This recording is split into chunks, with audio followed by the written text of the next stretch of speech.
Ganito sa iba't ibang likha ng sining na siyang nagsisilbing konkretong patunay sa kabayanihan ng bawat isa upang muling makamtan ng mga Pilipino ang kapayapaang minsay sa ating ipinagkait. Narito po ang ulat ni Merwin Yangza.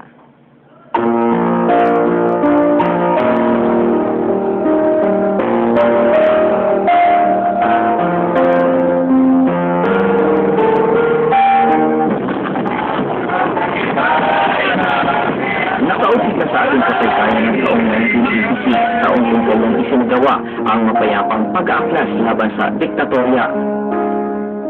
Kahit halos 30 taon na ang lumipas, hindi pa rin ito nalilimutan. Nandiyan ang mga lathala at litrato sa kahayatan at aklat, dokumentaryo at pagkasunod sa telebisyon. Ang mga likang sining na nagpapaalala sa atin ng mapagtagumpayan ng mapayapang pag-aaklas.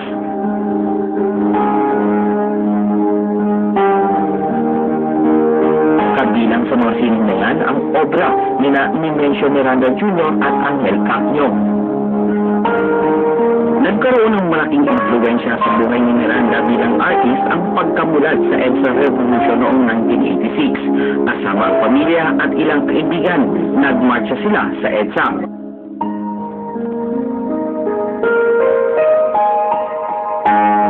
Sa loob ng 4 na araw, gamit ang lapis at sketchpad, na idokumento niya ang marami sa mga mahalagang tagpo ng EDSA Revolution.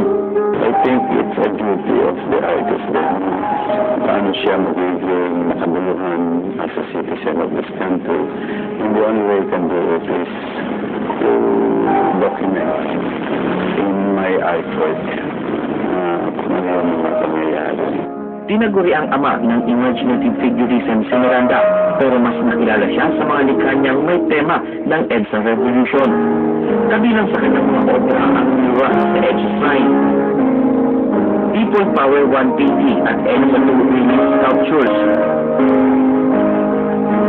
at ang The Way of Mary, ang 20 relief sculptures ng Mysteries of Holy Mary mula EDSA Shrine hanggang Antipolo Shrine. Ito ako nakilala sa EDSA. Ito ang nagbigay ng highlight sa aking career. Gumawa kong EDSA 1 at EDSA 2. Kasi walang nakagawang ibang artist na gumawa ng series of works of EDSA. Yung iba noong after the EDSA Revolution, saka pa lang gumawa isa-isa painting.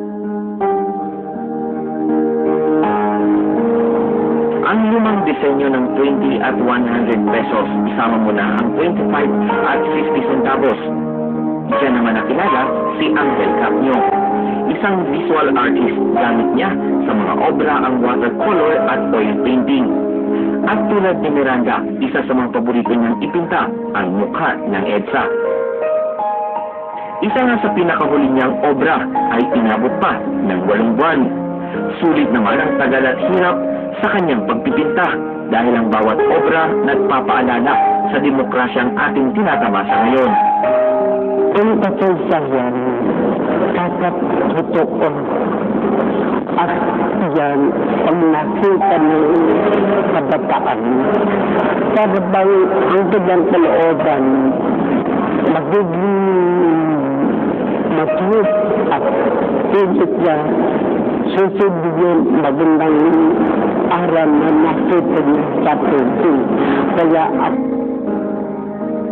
Ilan lamang sila Miranda at Cacño sa mga Pilipinong ginagamit ang kanilang talento sa pagpapahalaga at pagpreserba sa tagpo may pagmamalaki natin sa ating kasaysayan. Merwin Yangza, News Team 13.